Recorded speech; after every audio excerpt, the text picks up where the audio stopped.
I'm Teri, and this is Tea with Teri, where we talk about thoughts, emotions, and actions. Today, I want to introduce a thought that might be a new thought around willpower.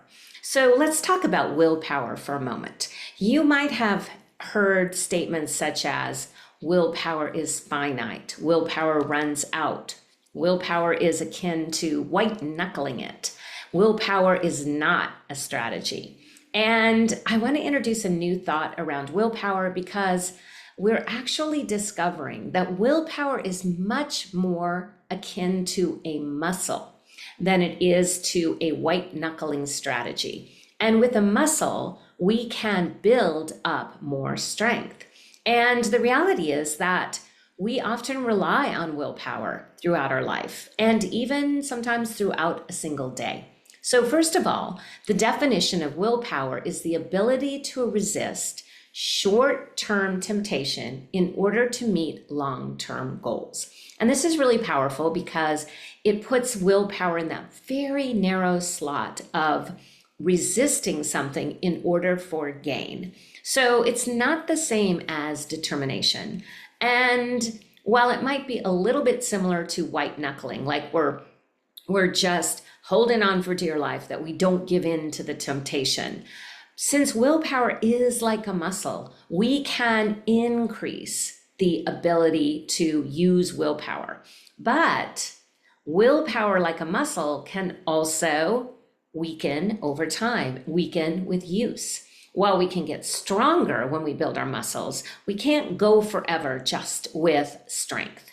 So today, I want to introduce a little bit more about willpower and what we can do to increase our willpower and where willpower really can be part of our strategy to make changes around alcohol use disorder, to make changes around our diet, to make any habit change. We are probably going to use a little bit of willpower, certainly in the beginning.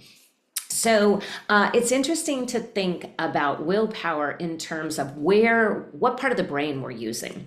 So we actually now know that the anterior mid-cingulate cortex is linked to activities that challenge us that we inherently resist. So basically, this would be like the perfect part of the brain that's attached to willpower, because when we are using willpower, when we are resisting those short-term goals for long-term gain, when we're building in the ability to resist something that we want to do, and we're using this part of our brain, we see this part of our brain grow. So this shows us that we actually can increase our capacity to use willpower in the moment.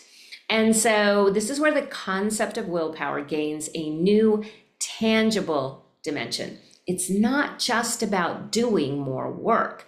It's about doing work that you inherently don't want to do. And as we grow this part of our brain, we can rely on willpower a little bit more often. But kind of like decision making, there can be a certain fatigue if we rely on willpower too often. So willpower is not a fixed trait, it's a dynamic capacity that can be developed and enhanced through consistent effort and by embracing discomfort. So if you're one of those people who, like me sometimes, gets annoyed when someone talks about getting out of your comfort zone, just imagine that you are increasing the part of your brain that's going to give you the ability to use that resistance to temptation more easily. So one study that was really interesting is they actually did some studies around this idea of what happens when we use willpower. And they did a very simple study with children where they gave them a choice between a radish and a cookie. And the kiddos that ate the cookie with no other instructions were then asked to do a simple puzzle. And they went through the puzzle with flying colors. It was easy for them. There wasn't a lot of stop and start. There wasn't a lot of frustration, even when they gave them a harder puzzle.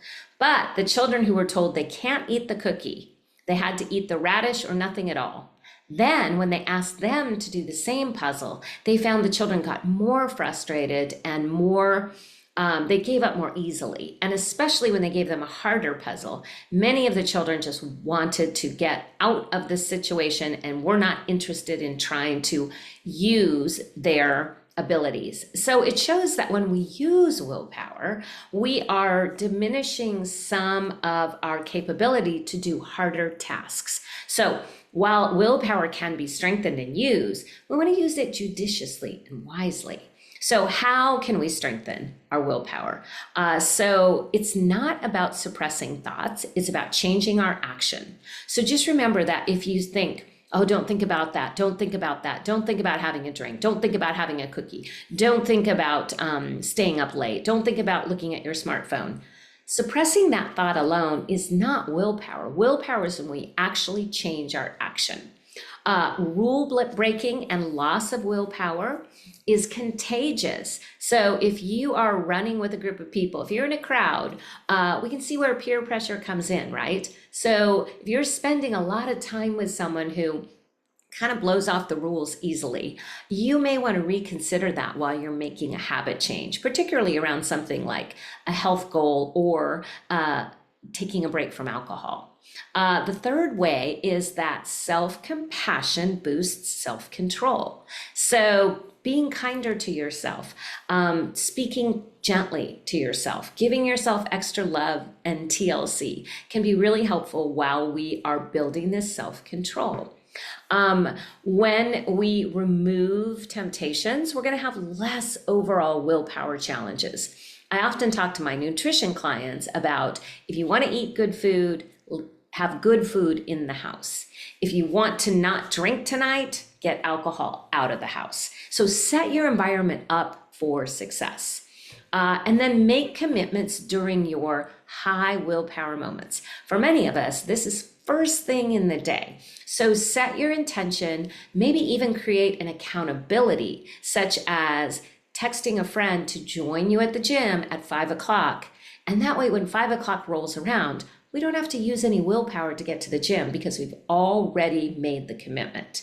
So I hope this helps you think about willpower in a new way. So go out and stretch those muscles and make sure that willpower is not your only strategy as you make healthy changes. All right, well, that's T for Teri today, and I'll see you next week.